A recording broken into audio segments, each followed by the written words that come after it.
Hello students, हम start करने वाले हैं नया चैप्टर कार्बोनिल कंपाउंड। ठीक है, इन जनरल एल्डिहाइड और कीटोन को दोनों को कंबाइंडली कार्बोनिल कंपाउंड बोला जाता है। ठीक है, तो एल्डिहाइड और कीटोन के अंदर दोनों में कॉमन क्या है कि यहाँ पर C डबल बॉन्ड O, ठीक है, C double bond O bond दोनों में होता है नहीं। ठीक है, इन जनरल में बोल सकता हूँ ये कोई कार्बोनिल कंपाउंड है।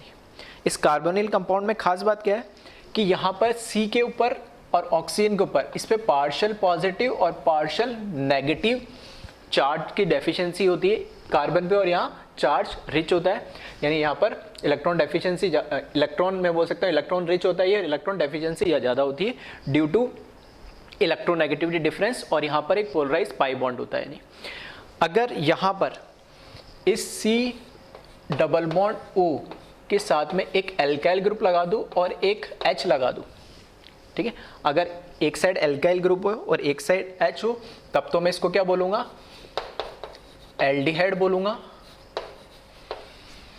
और अगर यहां पर C डबल बॉन्ड O के साथ दोनों साइड कोई एल्काइल ग्रुप सेम हो या अलग अलग हो, डजेंट मैटर, ये कहलाएगा मेरे को क्या, कीटोन।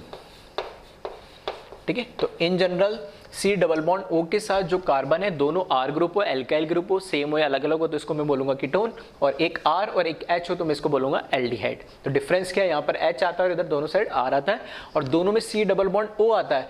तो यहाँ पर ठीक है, रिएक्शन इसलिए ऑलमोस्ट सारी क्या देता है, सेम टाइप के देता है। नहीं, अब इसमें जो सबसे इंपॉर्टेंट रिएक्शन है वो है न्यूक्लियोफिलिक एडिशन रिएक्शन। ठीक है, न्यूक्लियोफिलिक क्यों, क्योंकि यहाँ पर ये एज ए इलेक्ट्रॉन रिच है। ठीक है, तो इलेक्ट्रॉन रिच होने की वजह से पाई बॉन्ड शिफ्ट हो जाएगा, कोई भी न्यूक्लियोफाइल आएगा तो पाई बॉन्ड ऑक्सीजन की तरफ शिफ्ट हो जाता है, और कार्बन पे पॉजिटिव होने की वजह से इलेक्ट्रोफाइल के से काम करता है, तो कोई न्यूक्लियोफाइल आगे इस पे क्या कर लेगा, अटैक कर लेगा। ठीक है, तो हम स्टार्ट करते हैं न्यूक्लियोफिलिक एडिशन रिएक्शन से। यानी अब जो न्यूक्लियोफिलिक एडिशन रिएक्शन है वो दोनों मीडियम में सेम रिएक्शन देती है। ठीक है, मीडियम आप एसिडिक ले लो या बेसिक ले लो, कोई फर्क नहीं पड़ता है। नहीं, ठीक है, तो यहां पे मैं लिख रहा हूं,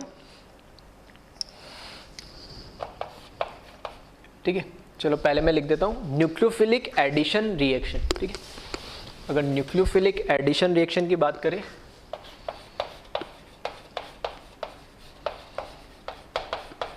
न्यूक्लियोफिलिक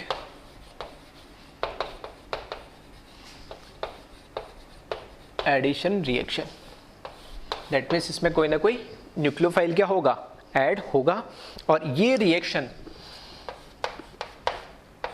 एसिडिक मीडियम और बेसिक मीडियम दोनों में कराई जा सकती है। तो इसको फर्स्ट लिख रहा हूं मैं, base catalysed reaction, that means basic medium में मैं करवा रहा हूं रिएक्शन। और बेस कैटेलाइज क्यों बोला, क्योंकि जो इसमें बेसिक मीडियम प्रोवाइड कर रहा है वही क्या एज ए कैटलिस्ट जैसे यहाँ पर क्या होता है, यूज होता है। इन जनरल अगर मैं लिखूँ reaction C double bond O R1 और R2, ठीक है, ये कोई कार्बोनिल कंपाउंड है, इसके साथ किसी न्यूक्लियोफाइल की मैं क्या करा दूँ, रिएक्शन करा दूँ in the presence of conjugate acid. जो भी मैंने यहाँ पे न्यूक्लियोफाइल लिया, ठीक है, और ये कैसे काम करेगा, बेस की जैसे भी काम करेगा। ठीक है, तो इस जो भी बेस ले रहा हो उसका कॉन्जुगेट मतलब H लगा दो, उसका एसिड ले लो यानी साथ में। ठीक है, और जो रिएक्शन होगी तो ये पाई बॉन्ड ब्रेक होगा, तो इधर ऑक्सीजन पे H लग जाएगा और C पे क्या लग जाएगा, न्यूक्लियोफाइल लग जाएगा, और R1 और R2 ये एज इट इज रहेंगे। ठीक है, तो यहाँ पर एडिशन हो रहा है, कार्बन लेस इलेक्ट्रोनेगेटिव है तो यहाँ पर H और Nu में से ज़्यादा इलेक्ट्रोनेगेटिव हो तो यहाँ लग जाएगा, और लेस मोर इलेक्ट्रोनेगेटिव ऑक्सीजन है तो यहाँ लेस इलेक्ट्रोनेगेटिव H लग जाएगा। ठीक है, अब बेसिक मीडियम में बेस कैटेलाइज रिएक्शन क्यों बोल रहे हैं, तो इसको मैकेनिज्म से समझ लेते हैं। और ठीक है, वैसे दिखने में यहाँ पर अगर मैं बोलता हूँ R1 R2 दोनों ग्रुप अलग है, ठीक है, तो OH अलग हो गया, Nu अलग होगा, तो क्या दिख रहा है मुझे, कायरल सेंटर दिख रहा है, कायरल सेंटर दिख रहा है, तो मैं ऐसे भी बोल सकता हूँ कि यहाँ पे R एंड S। ठीक है, दो यहाँ पे मुझे क्या मिल जाएंगे, दो फॉर्म में प्रोडक्ट मिल जाएगा, एनेंटियोमेरिक मिक्सचर मिल जाएगा। मैकेनिज्म की अगर मैं बात करूँ कि रिएक्शन कैसे हो रही है, ठीक है। तो मैकेनिज्म में देखें, जो कार्बोनिल कंपाउंड है बेस कैटेलाइज क्यों बोला गया है, क्योंकि यहाँ पर बेस रिएक्शन को इनिशिएट करता है, या न्यूक्लियोफाइल जो एज ए बेस है वो रिएक्शन को इनिशिएट करता है। तो C double bond O R1 R2, यहाँ पर ये जो न्यूक्लियोफाइल है हमारे पास, ठीक है, ये न्यूक्लियोफाइल क्योंकि यहाँ पे पार्शियल पॉजिटिव और यहाँ पार्शियल नेगेटिव चार्ज है, तो न्यूक्लियोफाइल कार्बन पर अटैक करेगा और ये पाई बॉन्ड ऑक्सीजन पे शिफ्ट हो जाएगा एज ए लोन पेयर, और ये कन्वर्ट हो जाएगा CO माइनस ये NU यहाँ पर R1 और R2। नेक्स्ट स्टेप के अंदर जो HNU है, ठीक है, इसके साथ रिएक्शन होगी और इस केस में ये ऑक्सीजन पे क्या है, लोन पेयर हो गए, तो ये इलेक्ट्रॉन इसके बाद लोन पेयर है और यहाँ पर ये H है, यहाँ से क्या करेगा, H ले लेगा। मैं ऐसा बोल सकता हूँ कि एसिड बेस टाइप रिएक्शन हो रही है, ठीक है, लुईस एसिड बेस, ये अपना लोन पेयर डोनेट कर रहा और ये H+ के फॉर्म में रिलीज हो जाएगा यहाँ से। तो ये देखना COH ये ऊपर लग जाएगा, यहाँ R1 R2 NU प्लस ये NU तो पहले से लगा हुआ था, जब H+ के फॉर्म में लगेगा, ठीक है, तो यहाँ पर ये NU के माइनस में यहाँ पर रिलीज हो जाएगा। तो दो स्टेप में रिएक्शन हो रही है, तो दो स्टेप में से पहली रिएक्शन में न्यूक्लियोफाइल अटैक कर रहा है और दूसरी रिएक्शन में जो हमने कॉन्जुगेट एसिड लिया था उसमें से H+ इसके साथ कंबाइन हो रहा है और ये एक एसिड बेस रिएक्शन है। तो हमें पता है जो एसिड बेस रिएक्शन होती है वो क्या होती है, बहुत फास्ट रिएक्शन होती है। तो दो स्टेप में से जो पहला स्टेप है न्यूक्लियोफाइल का अटैक है, यही इस रिएक्शन का क्या होता है, RDS स्टेप होता है, स्लोएस्ट स्टेप होता है, ठीक है, क्योंकि वो एक न्यूट्रल मॉलिक्यूल है, उस पर न्यूक्लियोफाइल अटैक करके उसको एक चार्ज पार्टिकल बना दे रहा है, इसलिए और वो एक क्या है, RDS है। और दोनों में कंफ्यूजन हो रहा, तो ये एक एसिड बेस, चाहो तो लिख सकते हो एसिड बेस रिएक्शन हो रही है इस स्टेप में, जो कि क्या होती है, फास्ट होती है। नहीं, अब बेस कैटेलाइज क्यों बोला है, क्योंकि पहले स्टेप में न्यूक्लियोफाइल कंज्यूम हो रहा था, ठीक है, जो रिएक्शन को इनिशिएट करा रहा था, और सेकंड स्टेप में वापस से न्यूक्लियोफाइल क्या हो रहा है, जनरेट हो जा रहा है। नहीं, तो ये न्यूक्लियोफाइल क्या एज ए कैटलिस्ट है। कैटलिस्ट क्या होता है, रिएक्शन को इनिशिएट कराता और रिएक्शन खत्म होने से पहले वापस खुद क्या हो जाता है, रीजनरेट हो जाता है। तो यहाँ पर रीजनरेट हो गया, इसलिए इसको लिखा बेस कैटेलाइज्ड रिएक्शन, ठीक है। ये बेस जो न्यूक्लियोफाइल एज ए बेस काम कर रहा है और ये कैटलिस्ट का काम भी कर रहा है, नहीं, ठीक है। तो ये है बेसिक मीडियम के अंदर, तो इसको एक बार कॉपी कर ले, फिर हम बात करते हैं एसिडिक मीडियम में। नहीं, ठीक है, वीडियो को पॉज करके इसको कॉपी कर लेना। सेम रिएक्शन में करा रहा हूं, बस यहां मैंने अब चेंज क्या कर दिया है, बेसिक की जगह में एसिडिक कर दे रहा हूं, और ठीक है, सेम रिएक्शन करवा रहा हूं मैं एसिडिक मीडियम में। तो देखना इसको,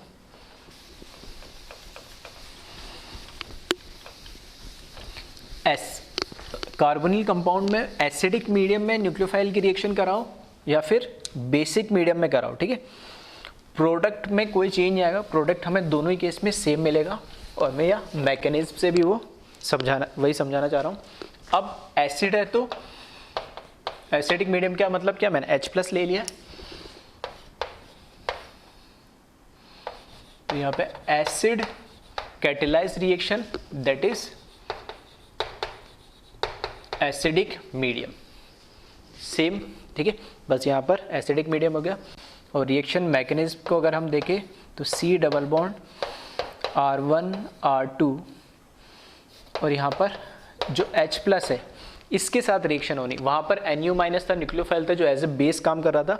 अब यहाँ पे कार्बन पर अटैक नहीं कर सकता, अब यहाँ पे जो ऑक्सीजन के ऊपर हमारे पास लोन पेयर है वहाँ से रिएक्शन इनिशिएट होगी, एसिड बेस टाइप रिएक्शन हो रही है, ये अपने लोन पेयर को इसको डोनेट करेगा और ठीक है, यहाँ पर C डबल बॉन्ड OH और इस पर क्या आ जाएगा, पॉजिटिव चार्ज आ जाएगा और ये R1 और R2 एज इट इज़ रहेगा। ऑक्सीजन पे पॉजिटिव चार्ज स्टेबल नहीं है तो ये पाई बॉन्ड इधर शिफ्ट हो जाएगा और कार्बन पे क्या आ जाएगा, पॉजिटिव चार्ज आ जाएगा। तो यहाँ पे कार्बन पॉजिटिव चार्ज, यहाँ पे OH R1 R2। अब नेक्स्ट स्टेप में ठीक है, यहाँ पर मेरे पास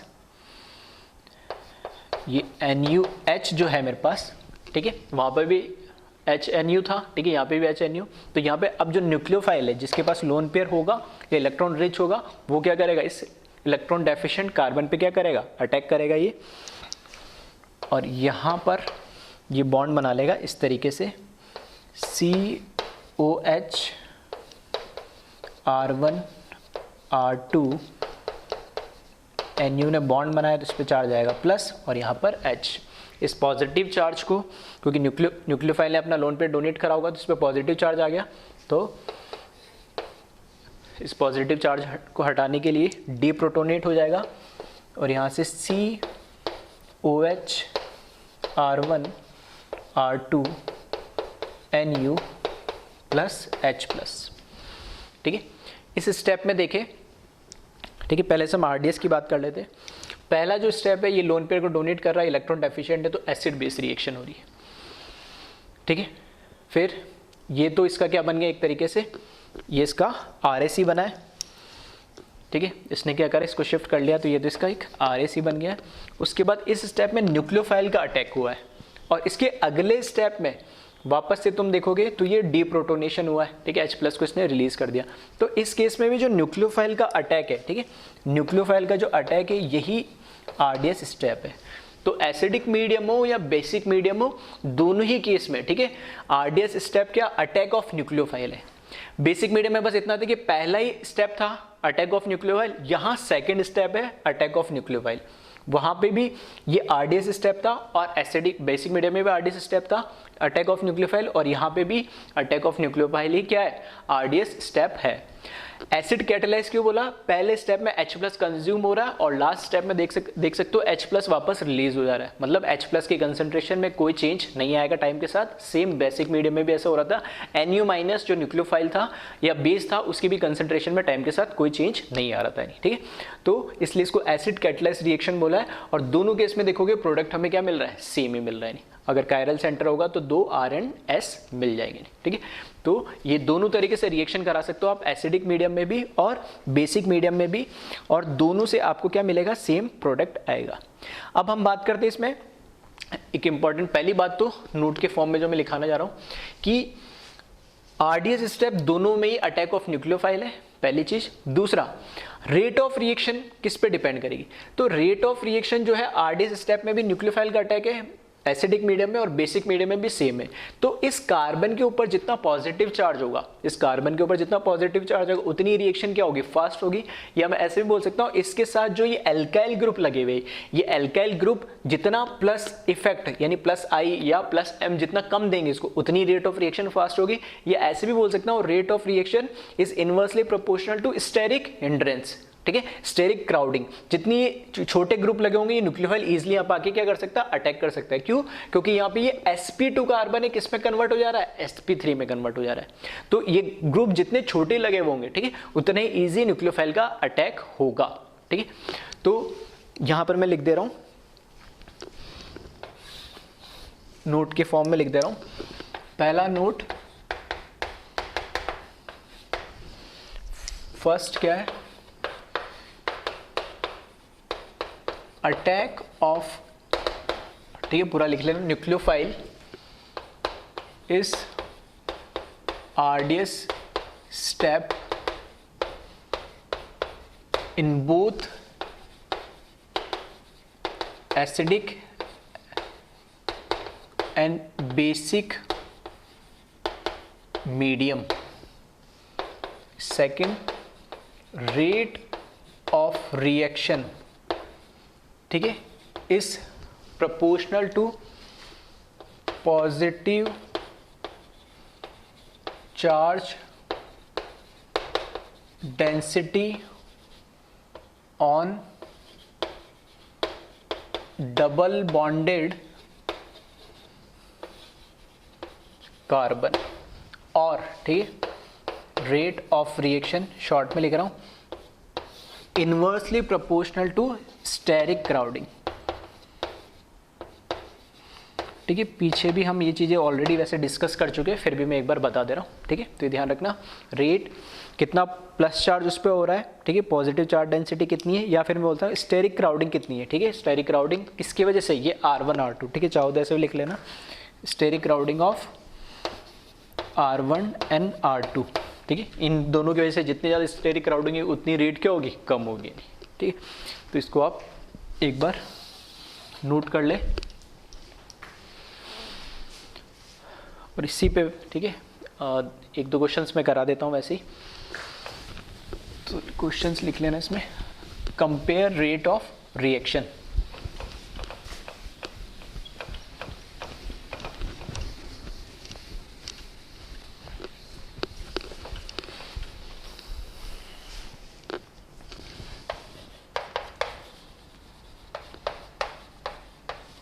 compare rate of reaction of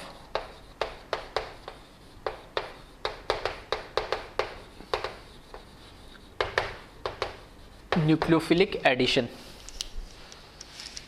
तो फर्स्ट हमें कंपेयर करना है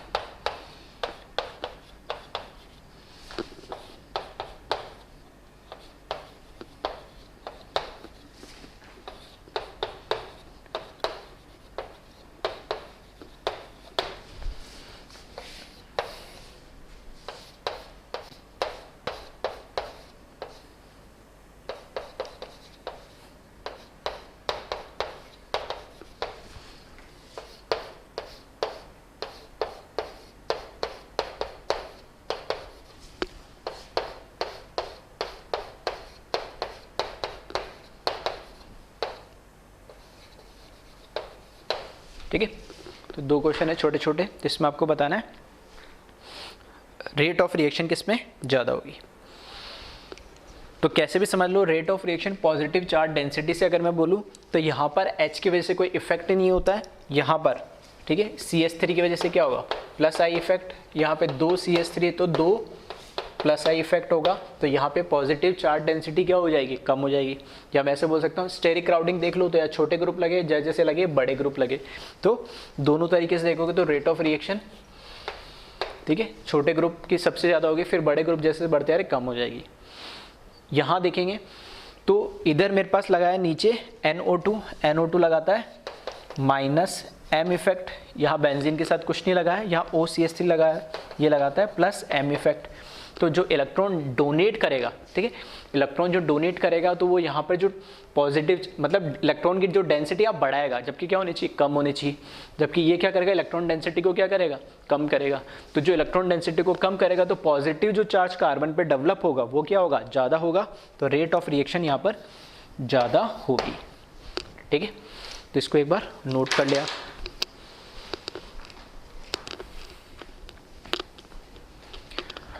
अब एक चीज़ इसमें ध्यान रखना, कार्बोक्सिलिक एसिड, ठीक है यहाँ लिखा है वैसे मैंने, इस OH को हटा के जैसे जैसे दूसरे ग्रुप लगाते आते हैं तो ये कहलाते हैं एसिड डेरिवेटिव। तो इन एसिड डेरिवेटिव की भी एक रेट होती है न्यूक्लियोफिलिक एडिशन रिएक्शन की टूवर्ड्स। ठीक है, तो यहाँ पे वही लिखा मैंने, rate of attack of nucleophile on acid derivative, कि अगर यहाँ पर न्यूक्लियोफिलिक एडिशन रिएक्शन होती है तो इसमें कौन सा ग्रुप सबसे अच्छी रिएक्शन देगा या रेट ऑफ रिएक्शन कहाँ फास्ट होगी, इसको आप ध्यान रखना। सबसे पहले एसिड हैलाइड होता है, यहाँ पे Cl लगा हुआ होता है, फिर यहाँ पे पूरा ये क्या आ गया, एनहाइड्राइड कहलाता है, फिर उसके बाद एल्डिहाइड, देन कीटोन, उसके बाद एस्टर और एसिड की rate of reaction almost same होती है। ठीक है, तो ऐसे दोनों में कभी वैसे पूछेगा नहीं। और सबसे लास्ट किसकी होती है, एमाइड की। ठीक है, तो ध्यान रखना एसिड डेरिवेटिव जो है, ठीक है, उनकी रेट ऑफ रिएक्शन का ऑर्डर ये, इस ऑर्डर को ध्यान रखना, कई बार डायरेक्ट भी पूछ लेता है। ठीक है, अब हम बात करते हैं जो हमने न्यूक्लियोफिलिक एडिशन रिएक्शन देखी है कार्बोनिल ग्रुप के लिए, तो कुछ जो हमारे सिलेबस के अंदर है, ठीक है, वो हम रिएक्शन देखते हैं 1 बाय 1। कौन कौन सी रिएक्शन हमारे सिलेबस में है न्यूक्लियोफिलिक एडिशन रिएक्शन की। तो पहली रिएक्शन है साइनोहाइड्रिन की। ठीक है, HCN की रिएक्शन करवा रहे हैं हम सॉल्ट के प्रेजेंस में, जो कि सॉल्ट कैसा है, वीक एसिड और स्ट्रॉन्ग बेस का सॉल्ट है यानी। तो फर्स्ट जो रिएक्शन है वो है HCN की Na CN के प्रेजेंस में नहीं।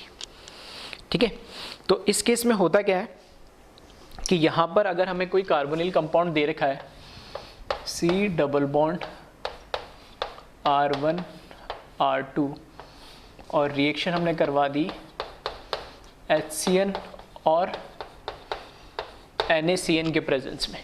ठीक है, तो ये एक बेस कैटेलाइज्ड रिएक्शन होती है और इससे जो हमें प्रोडक्ट मिलेगा वो मिलेगा COHCN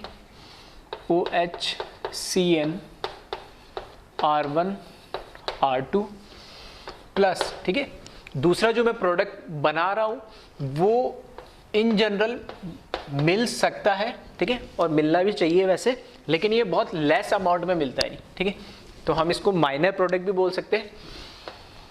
और अगर सिंगल करेक्ट ऑप्शन है तो हम हमेशा जो मेजर प्रोडक्ट है उसी को ही, ठीक है, आंसर दे। तो ये साइनाइड बन रहा है और इसमें आइसोसाइनाइड बन रहा है। यहाँ पर भी अगर R1 R2 दोनों अलग है तो कायरल सेंटर बनेंगे तो 2 हो जाएंगे, यहाँ पे भी कायरल सेंटर है तो 2 प्रोडक्ट बन जाएंगे यहाँ से। ठीक है, तो इस केस में ये जो प्रोडक्ट है ये हमारा होता है मेजर प्रोडक्ट बनेगा और ये प्रोडक्ट हमारा इस केस में माइनर बनता है नहीं। ठीक है, और क्यों बनता है वो भी हम देख लेंगे। इसको बोला जाता है साइनोहाइड्रिन। तो मेजरली आपको इसी नाम से, ये साइनोहाइड्रिन के नाम से रिएक्शन जानी जाती है। ठीक है, तो इस केस में हो क्या रहा है, देखो मैकेनिज्म की अगर मैं बात करूं इसमें,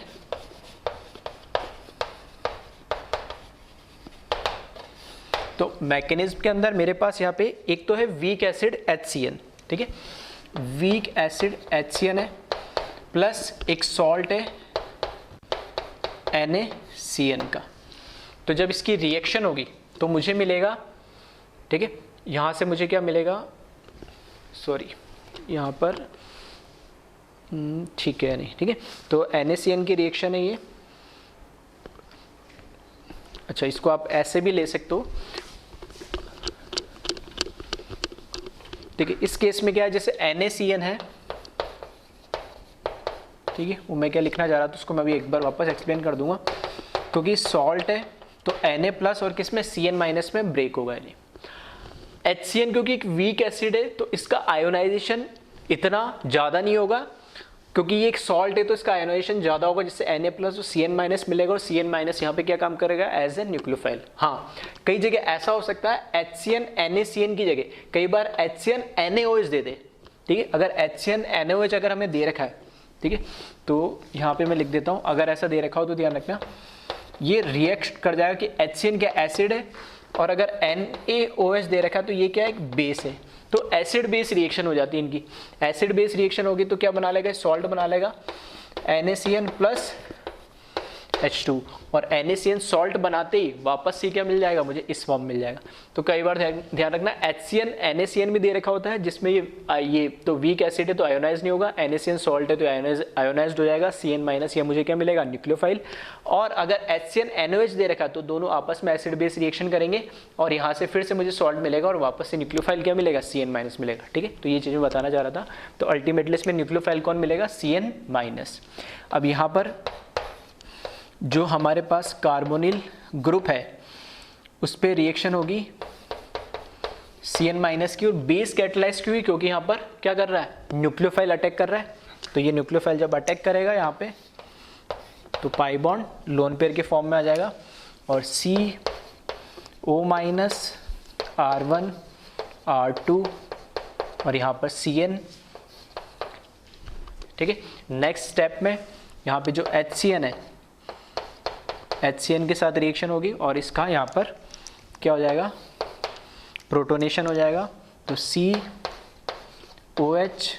Cn और R1 और यहाँ पर R2 और यहाँ से वापस Cn minus as a nucleophile जो फर्स्ट स्टेप में कंज्यूम हो रहा था वापस से यहाँ पर बन जाएगा। इसको बोलते हैं साइनोहाइड्रिन, जो हमारा मेजर प्रोडक्ट बनेगा। अब देखो यहाँ पे जो Cn है तो इस Cn माइनस की बात करो तो स्ट्रक्चर कैसा होता है Cn माइनस का,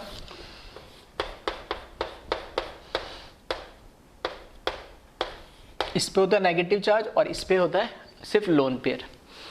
तो ये जो साइनाइड है अब जब ये एज ए न्यूक्लियोफाइल अटैक कर रहा है जो फर्स्ट स्टेप में, इसमें दोनों पॉसिबिलिटी है, ठीक है।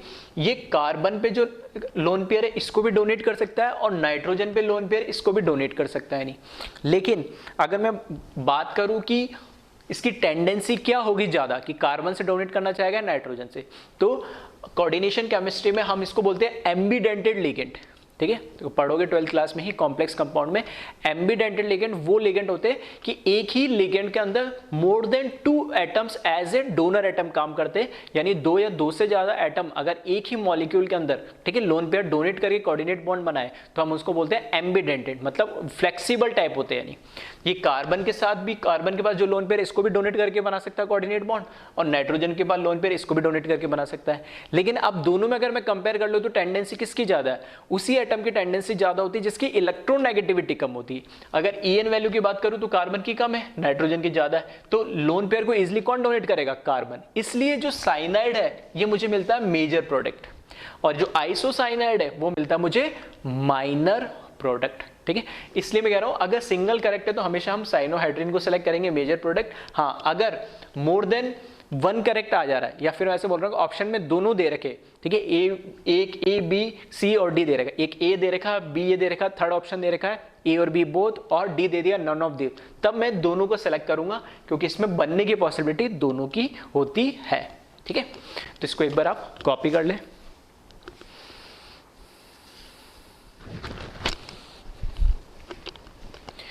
नेक्स्ट जो रिएक्शन है वो है सोडियम बाइसल्फाइड के साथ। यहां देखना मैंने R1 R2 नहीं लिखा है, यहां H लिखा है। स्पेसिफिकली रिएक्शन आपको एल्डिहाइड या लोअर कीटोन के साथ ही मिलेगी। लोअर कीटोन से क्या मतलब है? ऐसे कीटोन जिसमें कम से कम एक साइड CH3 ग्रुप ही लगाओ, ठीक है। तो अगर उससे हायर इथाइल और प्रोपाइल या और कुछ लगा हुआ है, ठीक है, तो हायर कीटोन या जो बल्कि ग्रुप्स होते हैं उनके साथ ये रिएक्शन नहीं होती, ठीक है। तो ये रिएक्शन स्पेसिफिकली एल्डिहाइड और लोअर कीटोन के साथ ही देखने को मिलेगी, क्योंकि ये जो ग्रुप है ऑलरेडी बल्कि है, तो बल्कि ग्रुप और लगे हुए होंगे तो उसके साथ रिएक्शन नहीं करती है।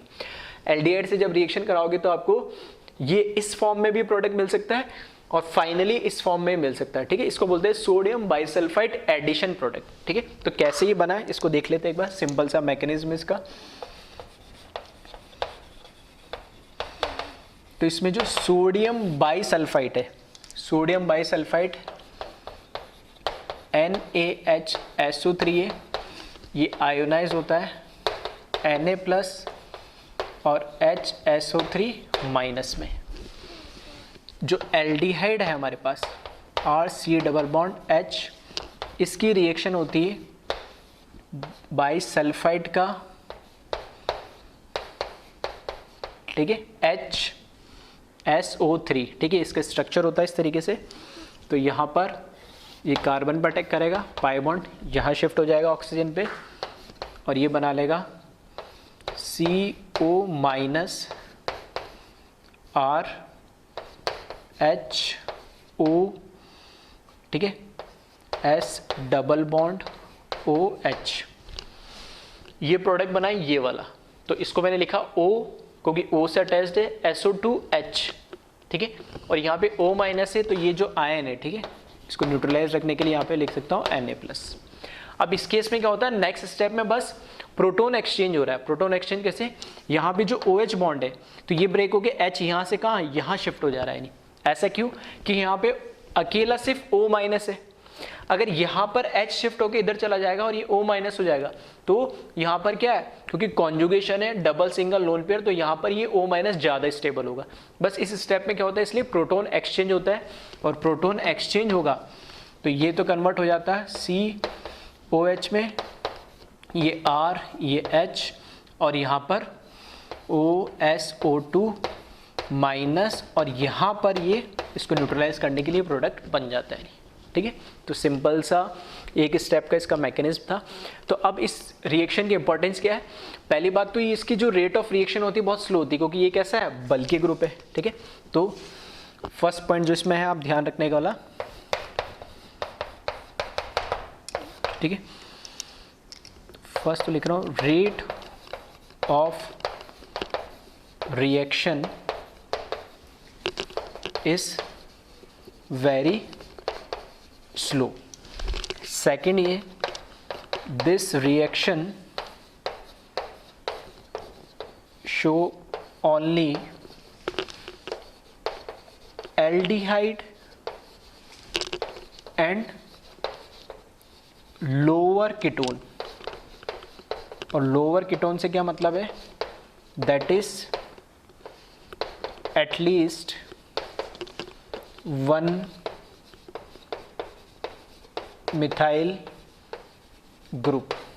ठीक है, तो इस तरीके से ये जो रिएक्शन है ये कीटोन को एल्डिहाइड, या मैं ऐसे बोल सकता हूँ और अच्छे से बोलो, हायर कीटोन को एल्डिहाइड से डिस्टिंग्विश करने के लिए, सेपरेट करने के लिए, डिफरेंशिएट करने के लिए कि ये ग्रुप में एल्डिहाइड है या कीटोन है, वो भी आइडेंटिफाई करने में काम आता है। ठीक है, तो ये रिएक्शन एल्डिहाइड और लोअर कीटोन को हायर कीटोन से सेपरेट करने की भी यूज होती है। ये रिएक्शन थोड़ी स्लो होती है और इस रिएक्शन को हम वापस रिवर्स डायरेक्शन में भी करवा सकते हैं। डाइल्यूट HCl के साथ जब इसके रिएक्शन करवाएंगे तो वापस ये रिवर्स डायरेक्शन में होकर एल्डिहाइड अगेन बना लेती है नहीं। ठीक है, तो ये चीज इसमें थोड़ा सा ध्यान रखें कि ये सिर्फ एल्डिहाइड के लिए, ठीक है, स्पेसिफिकली एल्डिहाइड और लोअर कीटोन के लिए ही यूज होती है। या फिर इसको एक पॉइंट चाहो तो ऐसे लिख सकते हो, it is used to separate aldehyde or lower ketone from higher ketone। ठीक है, तो इसको थोड़ा सा आप ध्यान रखें। यानी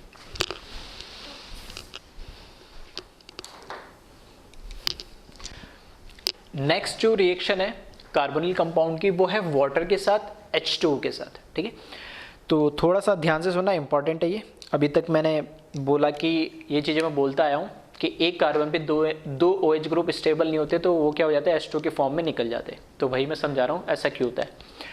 क्या कार्बोनिल कंपाउंड है, वापस वही है, न्यूक्लियोफिलिक एडिशन होता है। ठीक है, यहाँ पर H+H2 से करवा लो, कोई फर्क नहीं पड़ता है, या न्यूक्लियोफाइल की रिएक्शन करवा दो, H2 की तो OH जुड़ जाएगा, डी प्रोटोन के H+ निकलेगा और वो ठीक है, कोई रिएक्शन हो जाएगी, कोई बड़ी बात नहीं।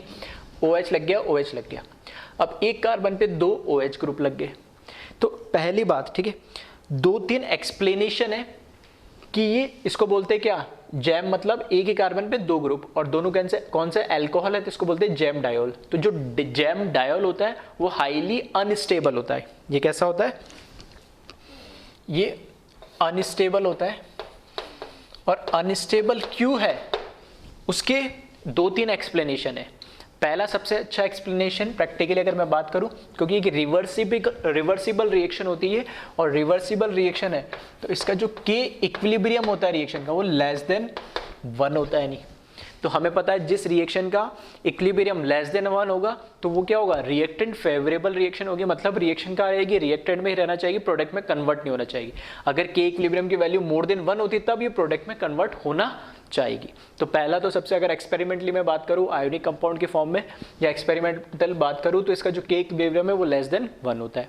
दूसरा एक्सप्लेनेशन, यहाँ पे C इसमें हो क्या रहा है, C ये I1 R2 तो एज इट इज है, C डबल बॉन्ड O, इसमें से एक पाई बॉन्ड ब्रेक हुआ और एक CO बॉन्ड नया बन गया। नहीं फिर भी इस केस में जो C डबल बॉन्ड O है उसकी जो बॉन्ड एनर्जी है वो स्टिल इन दोनों CO की जो बॉन्ड एनर्जी का समेशन है फिर भी उससे ज्यादा रहती है। नहीं ठीक है, एक्सपेरिमेंटल ये वेरीफाई किया गया है, चेक किया गया है कि C डबल बॉन्ड O की बॉन्ड एनर्जी है वो CO सिंगल बॉन्ड की दोनों, ठीक है, एक इसकी और एक इसके, दोनों की बॉन्ड एनर्जी का समेशन कर लेते हैं फिर भी C डबल बॉन्ड O की बॉन्ड एनर्जी ज्यादा आती है।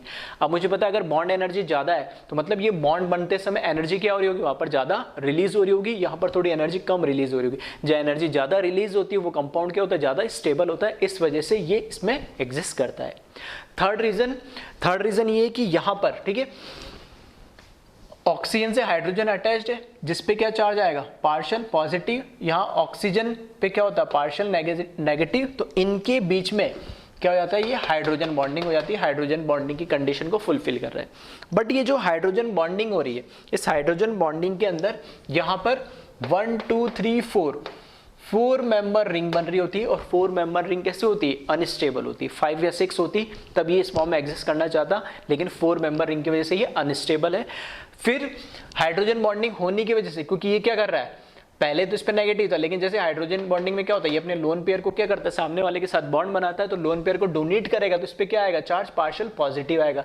जैसे पार्शियल पॉजिटिव चार्ज आता है, इस बॉन्ड को ब्रेक करके ये यहाँ से निकलने की क्या करता है, कोशिश करता है। ठीक है, तो ये अलग अलग रीजन है जो जेम डायोल एग्जिस्ट क्यों नहीं करता है, ये अनस्टेबल क्यों होता है, उस चीज को एक्सप्लेन करता है। तो ठीक है, यहां मैं लिख दे रहा हूं, gem diol is unstable due to first reason, इसका जो के इक्विलिब्रियम है वो लेस देन 1 है। सेकंड रीजन, बॉन्ड एनर्जी जो है वो C डबल बॉन्ड O की ज़्यादा है, ट्वाइस 2, या इस तरीके से लिखता हूँ 2 इंटू CO बॉन्ड से भी। ठीक है, 2 का मतलब 2 बॉन्ड है CO के यहाँ पे, उससे भी इसकी बॉन्ड एनर्जी ज़्यादा है। और तीसरा है 4 member cyclic ring formation due to H bonding, hydrogen bonding is highly unstable। ठीक है, 4 member cyclic ring formation due to hydrogen bonding is highly unstable. ठीक है, तो ये कोई भी रीजन आप मान सकते हो, जो जेम डायोल है वो एग्जिस्ट नहीं करता नेचर में, और वापस से वो कार्बोनिल कंपाउंड एल्डिहाइड या कीटोन में कन्वर्ट हो जाता है। इसलिए जब भी हम रिएक्शन में देखते हैं एक कार्बन पे 2H आ रहे मैकेनिज्म में या कैसे भी शॉर्ट ट्रिक से, तो हम क्या करते हैं, अल्टीमेटली वहां से H2O को निकाल देते हैं और H2 निकालते वापस वो C डबल बॉन्ड O बन जाता है।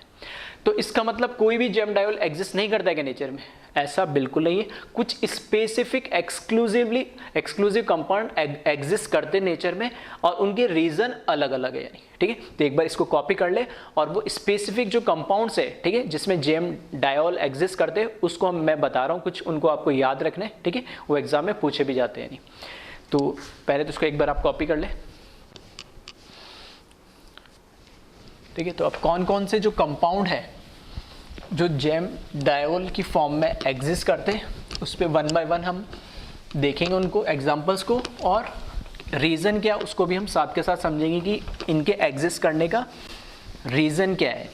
क्योंकि जनरली जेम डायोल एग्जिस्ट नहीं करता, वो तो हमने बात कर ली, लेकिन जो अगर ऐसे कंपाउंड है नेचर में एग्जिस्ट कर रहे, वो क्यों कर रहे, वो और हम देख लेते हैं। सबसे पहले इसमें आ जाता है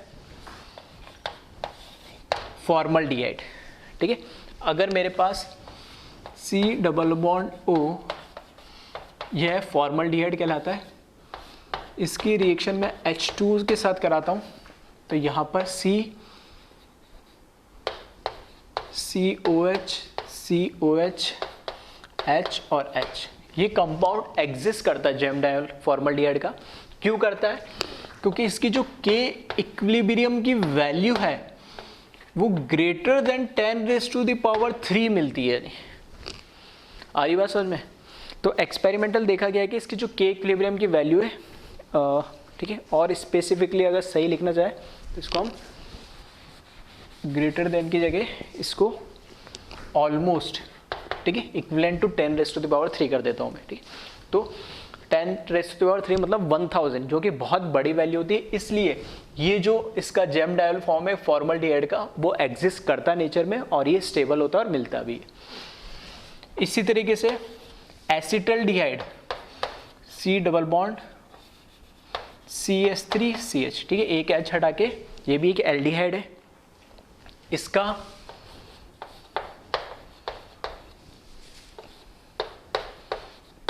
भी जो जेम डायोल फॉर्म जो है वो भी एग्जिस्ट करता है, क्योंकि इसका जो K इक्विलिब्रियम है वो ऑलमोस्ट 1 के क्या होता है, बराबर होता है, नहीं सॉरी 1.4 के बराबर होता है, नहीं 1 से कुछ ज़्यादा होता है। तो 1 होगा तो दोनों इक्वल अमाउंट में होंगे, 1.4 मतलब रिएक्शन कुछ फॉरवर्ड डायरेक्शन में जाएगी, इसलिए जेम डायोल भी मिलता है। तो इन दोनों के रीजन एक्सपेरिमेंटल देखे गए कि इक्विलिब्रियम से एक का ऑलमोस्ट 10⁻³ होता है और एक का ऑलमोस्ट 1.4 होता है। ठीक है, उसके अलावा जो थर्ड है ये, ठीक है, इंपॉर्टेंट है, ये आपने हो सकता है पहले भी, ठीक है, इनऑर्गेनिक के अंदर आपने पढ़ा हो, CCl3H, ठीक है, इसका नाम है क्लोरल बोलते इसको, ठीक है, तो इसको बोलते हैं क्लोरल। और ये जो क्लोरल है ये क्या करता है, जो जैम डायोल बनता है इसके अंदर, तो इसमें देखना 1 Cl 2 Cl 3 Cl, इस वाले कार्बन पे 3 Cl लगा हुआ है, फिर ये C, ये वाला कार्बन, अब इस पे 2 OH लगाने, तो इस तरीके से लिख रहा हूँ मैं, एक O एक H ऐसा, एक O और एक H ऐसा, और ये, ठीक है, तो ये इसका जैम डायल फॉर्म है, एक OH इधर ऊपर बना दिया, एक OH नीचे बना दिया, और इस पे 3 Cl जो यहाँ लिखे उसको इस तरीके से लिखा। इनके बीच में क्या होती है, हाइड्रोजन बॉन्डिंग होती है, ये स्पेशल कंपाउंड है जिनके बीच में हाइड्रोजन बॉन्डिंग होती है। और यहाँ पे भी देखोगे आप तो यहाँ पे भी क्या है, 1 2 3 4 5, 1 2 3 4 5, दोनों केस में क्या बन रही, 5 मेंबर रिंग बन रही है, हाइड्रोजन बॉन्डिंग है, इस वजह से ये क्या होता है, स्टेबल होता है। और इसका नाम जो है वह है क्लोरल हाइड्रेट, ठीक है, इसको बोला जाता है क्लोरल हाइड्रेट। और due to intramolecular hydrogen bonding हो रही है, एक ही मॉलिक्यूल के अंदर हो रही है, ठीक है, इंट्रामॉलिक्यूलर हाइड्रोजन बॉन्डिंग की वजह से ये स्टेबल होता है। इसी तरीके का एक कंपाउंड होता है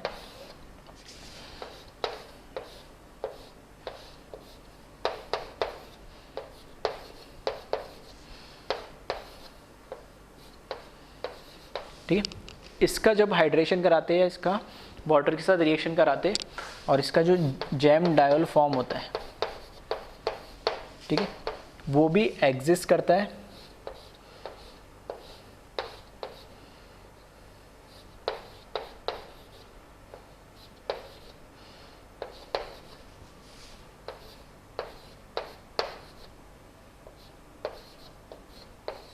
ठीक है, तो इसमें भी ये कि जो डबल बॉन्डेड ऑक्सीजन था, इसमें से यहाँ पे भी इधर H और एक और बॉन्ड तोड़ के OH, ठीक है, 2 जैम डायल फॉर्म बना दिए। और यहाँ पर भी हाइड्रोजन बॉन्डिंग इसके साथ, और यहाँ पर इसके साथ हाइड्रोजन बॉन्डिंग। क्लोरीन के पास 3 लोन पेयर होते हैं, तो हाइड्रोजन बॉन्डिंग के लिए क्या, एक लोन पेयर डोनर होना चाहिए और एक हाइड्रोजन होना चाहिए, मोस्ट इलेक्ट्रोनेगेटिव, मतलब ऑक्सीजन नाइट्रोजन या जनरली फ्लोरीन से अटैच। तो यहाँ पे भी देखोगे तो 1 2 3 4 5, 1 2 3 4 5, तो दोनों साइड क्या है, 5 मेंबर की क्या है, रिंग है। और यहाँ पर भी क्या हो रही है, इंट्रामॉलिक्यूलर हाइड्रोजन बॉन्डिंग की वजह से ये स्टेबल होता है। नेक्स्ट अगर हम बात करें इसमें फिफ्थ, इसमें जो कंपाउंड होता है, ठीक है, ये कन्वर्ट हो जाता है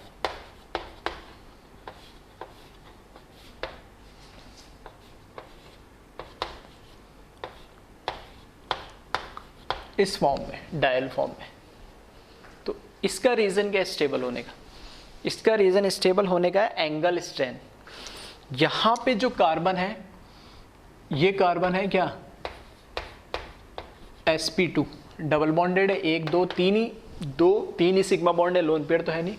यहां पे जो कार्बन है ये कैसा है, sp3 कार्बन है, sp2 कार्बन है। तो यहां पर हमें पता है एंगल कितना होगा, 120, लेकिन एक्चुअल में एंगल है कितना, 60 डिग्री, मतलब ऑलमोस्ट 60 डिग्री का एंगल स्ट्रेन है यहाँ पे।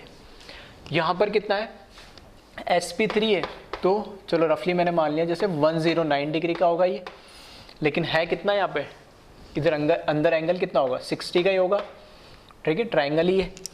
तो ऑलमोस्ट यहाँ पर एंगल स्ट्रेन कितने का हो गया, ठीक है, ये इसको राउंड ऑफ 110 भी मान लेता हूँ तो कितना होता है, 51 मान लिया, चलो कोई दिक्कत नहीं। तो यहाँ 60 डिग्री का तो एंगल स्ट्रेन, यहाँ कितना है 51 डिग्री का। तो एंगल स्ट्रेन जो है वो यहाँ पर ज़्यादा है, और इसका जब ये जैम डायोल बना लेता है तो एंगल स्ट्रेन क्या हो जाता है, रिड्यूस हो जाता है। नहीं तो एंगल स्ट्रेन रिड्यूस होने की वजह से ये इस फॉर्म में ज़्यादा रहना क्या होता है, पसंद करता है। तो इसलिए इसका जो जैम डायल फॉर्म होता है वो इससे स्टेबल होता है कार्बोनिल वाले फॉर्म से, ठीक है। इसी तरीके से एक एग्जांपल और देखिए लास्ट, एक कंपाउंड होता है इस तरह का C double bond R1, C double bond C double bond और यहाँ पर R2, इसकी रिएक्शन करा दें H प्लस H2 के साथ, तो ये इस तरह का कुछ कंपाउंड बना लेता है C double bond C OH C double bond C OH OH, यहाँ पर R1 और यहाँ पर R2। जो सेंट्रल वाला कार्बन है, ठीक है, सेंट्रल वाले कार्बन पे ये क्या बनाता है, जैम डायल बनाता है। इस बॉन्ड को ब्रेक होके एक OH इधर एक OH नीचे, तो ये जो डबल बॉन्ड है नियर बाय वाला जो कार्बन है इसके पास क्या होंगे, लोन पेयर, तो इसके साथ हाइड्रोजन बॉन्डिंग। ऐसे ही एक मैंने नीचे कर दिया तो इसके साथ क्या करेगा, ये हाइड्रोजन बॉन्डिंग।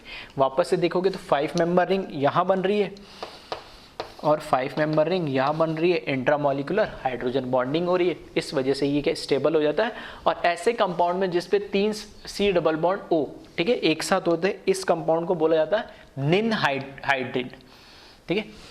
इस कंपाउंड को, ठीक है, एक बार इसको कॉपी कर लेना जगह देख के, इस कंपाउंड को क्या बोला जाता है, निन हाइड्रिन बोला जाता है, ठीक है। यहाँ लिख देता हूँ मैं NINHYDRIN, इस कंपाउंड को बोला जाता है निनहाइड्रिन, इसको नहीं, इसको बोला जाता है निनहाइड्रिन। तो वो ऐसे ओपन चेन भी हो सकता है, साइक्लिक भी हो सकता है, जहां पे भी जिस कंपाउंड में 3 C double bond O conjugative आ रहे उसको हम बोलते हैं निनहाइड्रिन। और निनहाइड्रिन का अगर हम क्या कराते हैं, H2 के साथ रिएक्शन कराते तो इस तरीके से वो हाइड्रोजन बॉन्डिंग के थ्रू क्या हो जाता है, इंट्रामोलिकुलर हाइड्रोजन बॉन्डिंग के थ्रू क्या होता है, स्टेबलाइज्ड हो जाता है। तो इस तरीके से ये कुछ स्पेसिफिक कंपाउंड है जो कि क्या होते हैं, स्टेबल होते हैं नेचर के अंदर। जेम डायोल जनरली आपको दूसरे कंपाउंड में देखने को नहीं मिलेगा और कुछ स्पेसिफिक कंपाउंड में ही होता है, तो इन कंपाउंड को ध्यान रखिए। इसमें भी मैं बता रहा हूँ जैसे क्लोरल, ठीक है, ये जनरली पूछ लिया जाता है, क्लोरल है, यहाँ पर ये 3 मेंबर रिंग और निनहाइड्रिन, ठीक है, अक्सर ये पूछे जाते हैं। ये क्लोरल जैसा ही है, बाकी आप फॉर्मल्डिहाइड और एसिटल्डिहाइड का रीजन यहाँ पर ये, इनका जो के इक्विलिब्रियम की वैल्यू है वो मोर देन 1 है एक में, और एक में एक बहुत ज़्यादा हाई वैल्यू है।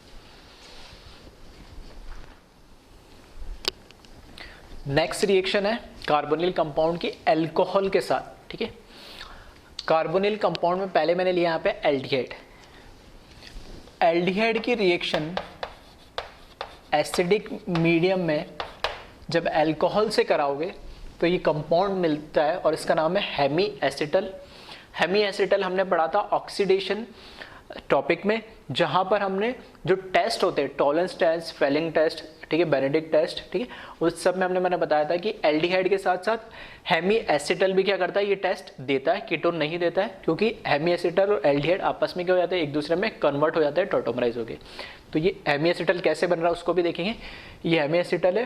फर्दर अगर इसी पे वापस अल्कोहल की रिएक्शन कराओगे तो ये एसिटल बनता है। हेमी एसिटल क्या होता है, एक कार्बन पे एक तो होना चाहिए हाइड्रोजन, ठीक है, फिर यहां पर कोई भी एल्काइल होना चाहिए, R group, hydrogen alkyl group, एक ईथर ग्रुप होना चाहिए और एक हाइड्रोक्सी ग्रुप होना चाहिए। ये 4 स्पेसिफिक ग्रुप होंगे, तभी मैं इसको क्या बोलूंगा, हेमी एसिटल बोलूंगा। H, ये कोई भी R होना चाहिए, ये OR, ठीक है, ईथर, और यहाँ पर हाइड्रोक्सी ग्रुप। एसिटल में क्या होता है, वो OH ग्रुप हटके दोनों क्या आ जाते हैं, OR ग्रुप आ जाते हैं, तो हम उसको क्या बोलते हैं, एसिटल, ठीक है। तो ये हेमी एसिटल और एसिटल है। तो ये रिएक्शन कैसे हो रही है इसको थोड़ा सा हम देख लेते हैं।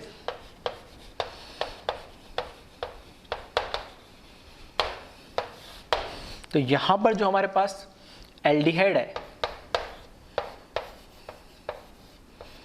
इस एल्डिहाइड के ऊपर क्योंकि H प्लस दे रखा, मतलब क्या है, एसिड कैटेलाइज रिएक्शन है, तो कहाँ से स्टार्ट होगा, ऑक्सीजन पे जो हमारे पास लोन पेयर है, ठीक है, वो इस रिएक्शन को क्या करेंगे, इनिशिएट करेंगे। तो यहाँ पर हमारे पास बन जाएगा ये C डबल बॉन्ड, इस पे पॉजिटिव चार्ज आ जाएगा, यहाँ पे CH3 और यहाँ पर H। नेक्स्ट स्टेप में ये पाई बॉन्ड यहाँ ऑक्सीजन पे शिफ्ट हो जाएगा। क्यों, क्योंकि ऑक्सीजन पे पॉजिटिव चार्ज क्या है, स्टेबल नहीं होता है, तो यहाँ पर COH, इस पे positive charge, CH3, H। Next step में जो अल्कोहल है उसके बाद ऑक्सीजन पे लोन पेयर होते, तो ये लोन पेयर से इस कार्बोकेटाइन पे क्या करेगा, अटैक करेगा और ये कन्वर्ट हो जाएगा COH CH3H और OR और यहाँ पे H और इस पे पॉजिटिव चार्ज। फिर से ये क्या करेगा, डीप्रोटोनेट होगा और H+ को रिलीज़ कर देगा और ये कन्वर्ट हो जाएगा इसमें COH OR CH3 और H और यहाँ से H+ रिलीज़ कर देगा और ये क्या बना लेगा, हेमी एसिटल बना लेगा। नेक्स्ट स्टेप में क्या करेगा, फिर से यहाँ पर, ठीक है, ये इसने यहाँ पर क्या बना लिया, हेमी एसिटल बना लिया, ठीक है। तो एसिटल के केस में क्या करेगा, हेमी एसिटल की फर्दर रिएक्शन होगी COR OH CH3H। तो यहाँ पे फिर से एसिडिक मीडियम में जो H+ है, इसके ऊपर जो लोन पेयर है इसके साथ क्या करेगा, ये रिएक्ट करके और बना लेगा गुड लीविंग ग्रुप। तो ये OH2+ में कन्वर्ट हो जाएगा जो कि कैसा हो जाता है, अच्छा लीविंग ग्रुप हो जाता है और ये पाई बॉन्ड यहाँ शिफ्ट हो जाएगा और ये कन्वर्ट हो जाएगा COR कार्बोकेटाइन CH3 ये H, ठीक है।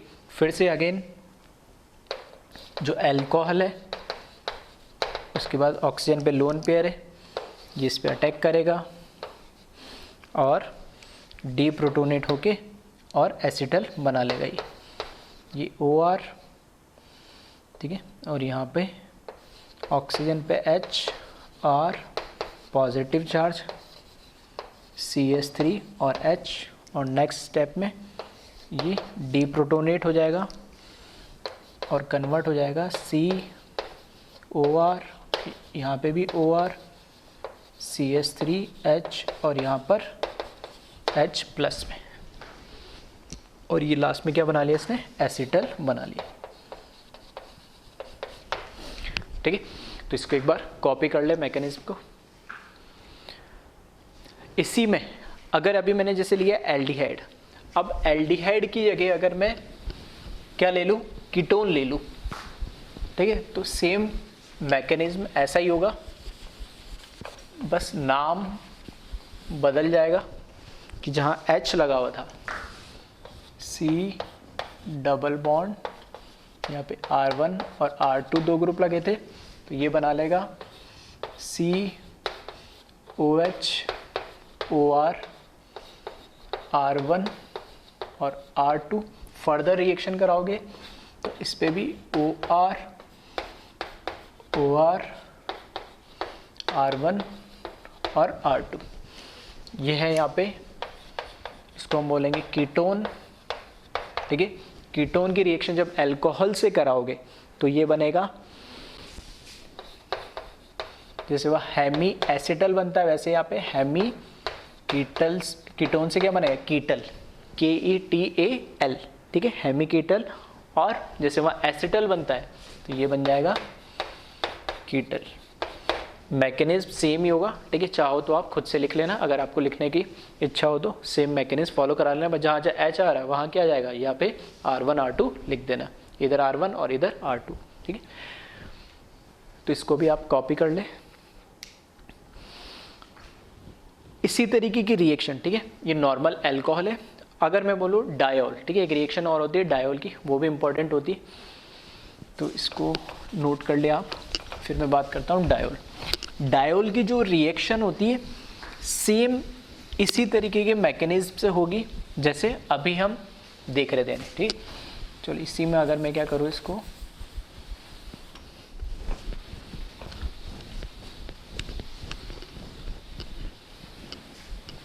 यहाँ पर मैं लिख देता हूँ, डायोल की रिएक्शन लिख देता हूँ, C डबल बॉन्ड O, ठीक है। दोनों यहाँ पे चाहो तो एल्डिहाइड कीटोन दोनों के लिख सकते हो, कोई फ़र्क नहीं पड़ता है, ठीक है। तो यहाँ पे जब डायोल के साथ जो रिएक्शन होती है डायोल मतलब एसिडिक मीडियम में हमें रिएक्शन करानी है HOOH, यह है डायोल। ठीक है, मतलब एक ग्रुप में दो अल्कोहल होते हैं तो उनको हम क्या बोलते हैं, डायोल। जब इसकी रिएक्शन कराओगे एसिडिक मीडियम में कार्बोनिल ग्रुप से, तो यहाँ C इधर R2 की जगह H लगा दोगे तो क्या बन जाएगा, एल्डिहाइड। और ये इस तरीके का एक कंपाउंड बना लेता है। अब ये जो कंपाउंड है इसकी अगर मैं फर्दर रिएक्शन करवाऊँ, ठीक है, इसकी रिएक्शन अगर फर्दर कराऊँ, अगर ये रिएक्शन मैंने कराई बेसिक मीडियम में, ठीक है, अगर इसकी रिएक्शन कराई बेसिक मीडियम में और एक बार इसकी रिएक्शन कराई मैंने एसिडिक मीडियम में, क्योंकि अब यहाँ पर क्या बना लिया, ये इसने बना लिया ईथर बना लिया नहीं। और ईथर हम ऑलरेडी पढ़ चुके हैं कि ईथर क्या होता है, खुद के पास लोन पेयर होता है, तो वो बेसिक मीडियम के अंदर, ठीक है, कभी भी रिएक्शन नहीं करता है, जबकि वो क्या होता है, स्टेबल होता है नहीं। तो अगर मैं इसके बेसिक मीडियम में रिएक्शन करा दूं H2O से, तो यहाँ पे नो रिएक्शन होगी, जब मैं ऐसे बोल सकता हूं that is stable in basic medium. कौन, जो हमने, ठीक है, इसको और क्या बोल सकता हूं, अगर यहाँ पे कीटोन है तो इसको बोल सकता हूं मैं, जैसे अगर यहाँ पर ये कीटोन लिया है तो डायोल से जब इसकी रिएक्शन कराऊंगा तो ये बन जाएगा साइक्लिक कीटल। अगर एल्डिहाइड होता तो क्या बन जाता, साइक्लिक एसिटल। ठीक है, तो ये जो साइक्लिक कीटल बना है वो बेसिक मीडियम में क्या होगा, स्टेबल होगा, क्योंकि ये बेस के साथ कोई रिएक्शन नहीं होती ईथर की। लेकिन यही रिएक्शन अगर मैंने क्या करा दी, एसिडिक मीडियम में करा दी, वाटर के साथ इसकी रिएक्शन एसिडिक मीडियम में करा दी, तब ये रिएक्शन कर लेगा, ठीक है, एसिडिक मीडियम में, क्योंकि पहले H+ का इसके साथ रिएक्शन होगा और अगेन ये अगेन किस में कन्वर्ट हो जाएगा, ये हमारा जो भी कार्बोनिल ग्रुप होगा, जैसे यहाँ मैंने कीटोन लिया है तो कीटोन में कन्वर्ट हो जाएगा, एल्डिहाइड लिया तो एल्डिहाइड में कन्वर्ट हो जाएगा, और ये हमारा वापस क्या बना लेता है, डाईऑल बना लेता है। ठीक है, अब इस रिएक्शन का इंपॉर्टेंस क्या है वो हम बात करेंगे। पहले आप ये ध्यान रख लें, यहाँ से ये कैसे कन्वर्जन हुआ, तो सेम अभी जो मैंने मैकेनिज्म लिखा था सेम मैकेनिज्म फॉलो होगा। मैं लिख नहीं रहा हूँ, मैं बता रहा हूँ, अगर किसी को लिखना है या समझना है कैसे हुआ, तो फर्स्ट स्टेप में पहले वापस क्या होगा, H+ का अटैक होगा, H+ का अटैक होगा, पाई बॉन्ड यहाँ शिफ्ट होगा, तो जैसे इस पे कार्बोकेटन बनेगा, इसकी लोन पेयर जो ऑक्सीजन पे ये इस पे अटैक करेगा, जैसे यहाँ कर रहा था। ठीक है, फॉर एग्जाम्पल जैसे अभी मैंने उसमें तो चलो एक लाइन ऊपर वाला इसलिए हटा दिया, कोई दिक्कत नहीं, तो ये वाला ऐड हो जाएगा फर्स्ट स्टेप में। फिर डी प्रोटोन उठोगे, ये H+ निकल जाएगा। सेकेंड स्टेप में क्या होगा, जब इसके ऊपर सेकेंड स्टेप में जब रिएक्शन होगी, ठीक है, सेकेंड स्टेप में जब रिएक्शन होगी तो यहाँ पर जैसे इस केस में, ठीक है, हाँ, तो सेकेंड स्टेप में जब रिएक्शन होगी तो जो दूसरा अल्कोहल का मॉलिक्यूल जहाँ अटैक कर रहा था, ठीक है, दूसरा अल्कोहल का मॉलिक्यूल, जैसे इस केस में क्या होता है, यहाँ पे H+ ने अटैक कर रहा और दूसरा अल्कोहल का मॉलिक्यूल अटैक कर रहा था, तो यहाँ दूसरा मॉलिक्यूल नहीं करेगा, इसी मॉलिक्यूल के अंदर जो दूसरा OH ग्रुप लगा वो अटैक कर देगा। नहीं, तो कहने का मतलब है दो बार जो हमने अल्कोहल की रिएक्शन करवाई है, तो यहाँ दो अलग अलग अल्कोहल की हमें जरूरत नहीं पड़ेगी मॉलिक्यूल की, एक ही मॉलिक्यूल के अंदर दो OH ग्रुप लगे हुए, तो दोनों अटैक करके ये रिएक्शन कर लेंगे, ये कंपाउंड बना लेंगे साइक्लिक कीटल। अब बात आ रही है कि बेसिक मीडियम में तो स्टेबल होगा, एसिडिक मीडियम में ये इंपॉर्टेंस बढ़ा देता है कि एसिडिक मीडियम में ये फर्दर वाटर के साथ क्या करेगा, रिएक्शन करके और कार्बोनिल कंपाउंड में, ठीक है, ब्रेक हो जाता है। नहीं, तो इसको बोलते हैं प्रोटेक्शन ऑफ कार्बोनिल कंपाउंड। किसको, जो एसिडिक मीडियम में करवा रहे। कैसे, तो थोड़ा सा एक आइडिया मैं दे देता हूँ कि ये रिएक्शन वापस कैसे हो रही है। ये रिवर्स रिएक्शन है, जो भी हमने अभी रिएक्शन करवाई है उसकी रिवर्स डायरेक्शन में ये रिएक्शन होने लगती है। तो उसको एक बार हम थोड़ा सा बस देख लेते हैं। मैकेनिज्म एज सच इसमें कोई इंपॉर्टेंट नहीं है, हाँ कैसे हुई बस उसका थोड़ा सा आइडिया देने के लिए मैं बता रहा हूँ। हाँ, रिएक्शन की इंपॉर्टेंस अपने आप में, जिसको मैं बोल रहा हूँ प्रोटेक्शन ऑफ कार्बोनिल कंपाउंड। तो यहाँ से यहाँ कैसे कन्वर्ट हो गया ऑलरेडी हम देख चुके हैं, तो साइक्लिक के लिए वैसे होगा। यहाँ से यहाँ कैसे कन्वर्ट हुआ उसकी मैं बात कर रहा हूँ। तो ये जो मेरे पास ग्रुप है, यहाँ पर R1, यहाँ पे R2, वापस रिवर्स डायरेक्शन में जब रिएक्शन होगी एसिडिक मीडियम में तो H+, यहाँ पे ऑक्सीजन पे दोनों पे क्या होंगे, लोन पेयर होंगे। तो ये क्या करेंगे, इसके साथ रिएक्शन करेंगे और यहाँ पर R1 R2 यहाँ पर OH और इस पे चार्ज क्या जाएगा, पॉजिटिव O दिस। अब ये पॉजिटिव चार्ज है तो ये क्या करेगा, इस तरफ ब्रेक हो जाएगा और ये कन्वर्ट हो जाएगा CR1 R2, यहाँ पे क्या बन जाएगा, कार्बोकेटाइन, और यहाँ पे ऑक्सीजन, और यहाँ पर ये OH में कन्वर्ट हो गया। अब ये जो कार्बोकेटाइन बना वो वाटर के साथ, ठीक है, यहाँ पे जो हमारे पास वाटर होगा उससे रिएक्शन करेगा ये, ठीक है, और नेक्स्ट स्टेप में क्या हो जाएगा, वो डीप्रोटोनेट हो जाएगा बस। तो यहाँ पे R1 R2 ऑक्सीजन और यहाँ पे OH H और पॉजिटिव चार्ज है तो ये डीप्रोटोनेट होगा, यहाँ से H+ निकल जाएगा और यहाँ से H+ निकलेगा तो ये कन्वर्ट किस में हो जाएगा, CR1 R2 OH और यहाँ पर OH। अब नेक्स्ट स्टेप में क्या होगा, नेक्स्ट स्टेप में फिर से H+ के साथ ये क्या हो जाएगा, डीप्रोटोनेशन हो जाएगा इसका, और प्रोटोनेशन होने के बाद वापस ये क्या करेगा, डीप्रोटोनेट होगा, फिर से H2 अटैक करेगा, H2 अटैक करेगा तो यहाँ OH आ जाएगा, एक कार्बन पे 2 H अभी स्टेबल नहीं हो सकते, बात कर चुके, तो H2 के फॉर्म में निकल जाएगा और ये कार्बोनिल कंपाउंड बना लेगा, ठीक है। तो चाहो तो इसको पूरा लिख सकता हूँ, मैं सिर्फ एक आइडिया दिया कि कैसे वापस हो रहा है। तो अल्टीमेटली ये जो डाइऑल के साथ रिएक्शन होती है कार्बोनिल कंपाउंड की, ये ऐसी जगह पर हम यूज़ करते हैं अगर किसी कंपाउंड में मैं चाहता हूँ कि जो मेरे पास एल्डिहाइड या कीटोन का जो कार्बोनिल यानी C++ O, ये वाला जो हमारे पास बॉन्ड है इसको मैं प्रोटेक्ट करना चाहता हूँ, इसकी रिएक्शन नहीं करवाना चाहता, कि बहुत सारी जगह ये क्या करता है, रिएक्शन करता है, ठीक है, जैसे ग्रिग्नार्ड के साथ रिएक्शन कर लेगा, रिडक्शन में रिएक्शन कर लेगा। तो अगर मैं इसकी रिएक्शन नहीं करवाना चाहता है तो पहले स्टेप पे मैं क्या करूंगा, डायोल के साथ इसकी रिएक्शन करा दूंगा। डायोल के साथ जैसे रिएक्शन कराऊंगा तो ये इसको क्या कर लेगा, प्रोटेक्ट कर लेगा। अब जो दूसरा उसमें कोई भी ग्रुप लगा हुआ उसके साथ मैं इसकी रिएक्शन करा दूंगा और जब वो रिएक्शन कंप्लीट हो जाएगी फिर से मैं इसके साथ एसिडिक मीडियम में H2 से रिएक्शन कराऊंगा तो वापस ये क्या बन जाएगा, मेरे पास कार्बोनिल ग्रुप बन जाएगा और इस तरीके से इसका प्रोटेक्शन हो जाता है। मैं जो स्पेसिफिक रिएक्शन करवाना चाहता हूँ वही होगी, इसके साथ रिएक्शन नहीं होगी, ठीक है। तो चाहो एक बार पहले इसको कॉपी कर ले और एक एग्जांपल से मैं समझाता हूँ जो मैं कह रहा हूँ, प्रोटेक्शन ऑफ कार्बोनिल ग्रुप को, कार्बोनिल ग्रुप जो मैं बोल रहा हूँ यानी। अब देखिए इसको, ठीक है, कॉपी कर लेना, वीडियो पॉज करके एग्जाम्पल में ले रहा हूँ एक, जिससे आपको ये समझ में आए।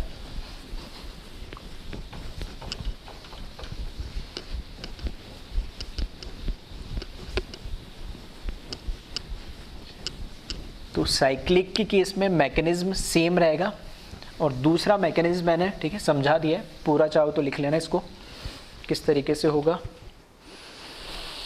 एक क्वेश्चन इसको बोलते हैं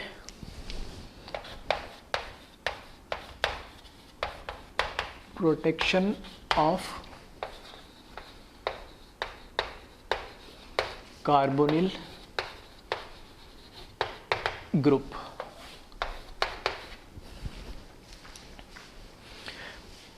अगर मुझे क्या करना है, ये एक मुझे दे रखा है, कंपाउंड दे रखा है जिसमें एक तो कीटोन है और एक इसमें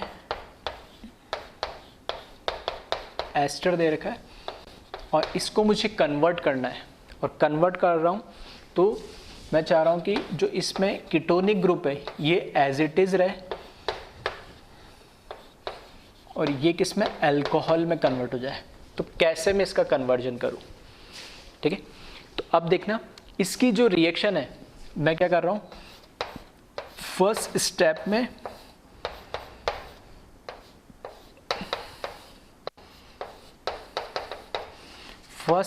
में इसकी रिएक्शन H+ डायोल से करा दे रहा हूं। तो डायोल से रिएक्शन कराने पे